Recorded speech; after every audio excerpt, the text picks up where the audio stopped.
নমস্কার বন্ধুরা, আমি হলাম টুম্পা রেইকি হিলার। আজকে আপনাদেরকে বলবো যে হিলিং কি। হিলিং শব্দের অর্থ হলো নিরাময়। নিরাময় একটা মানুষের শারীরিক, মানসিক, আধ্যাত্মিক স্তরে একটা মানুষের সুস্থতার জন্য ব্যবহৃত করা বিশ্বাসের ওপর ভিত্তি করে এই পদ্ধতি তৈরি হয়েছে। আপনার মন এবং আত্মাকে আপনার নিয়ন্ত্রণে আনতে সাহায্য করে। আপনারা নিজেদেরকে অন্তর থেকে শুদ্ধ করতে পারেন এই হিলিংয়ের পদ্ধতি দিয়ে। আপনার চারপাশের মানুষ, প্রকৃতির সাথে আধ্যাত্মিক সম্পর্ক স্থাপন করতে পারেন হিলিংয়ের দ্বারা। আপনারা যে কোনো রোগ থেকে মুক্ত হতে পারেন। আপনারা কার্মিক দোষ থেকেও মুক্ত হতে পারেন।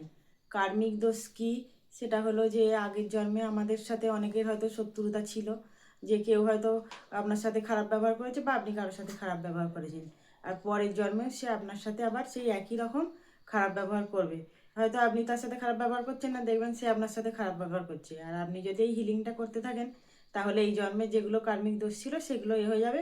আবার যখন আপনি পরে জন্ম নেবেন, তাহলে এই কার্মিক দোষগুলো আর আসবে না, বা সেরকম আপনার সাথে কারো সমস্যা হবে না। আপনিও কাউকে খারাপ ব্যবহার করবেন না, আপনার সাথেও কেউ খারাপ ব্যবহার করবে না।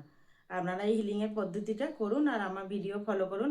যদি আমার ভিডিও ভালো লেগে থাকে তাহলে লাইক, কমেন্ট, শেয়ার করুন। এই ধরনের ভিডিও আমি আরও নিয়ে আসবো। আর হিলিংয়ের মাধ্যমে আপনাদেরকেও মন শুদ্ধ করব আর শরীরও খুব ভালো থাকবে। নমস্কার। ধন্যবাদ ইউনিভার্স, ধন্যবাদ ইউনিভার্স, ধন্যবাদ ইউনিভার্স। আর আপনাদেরকে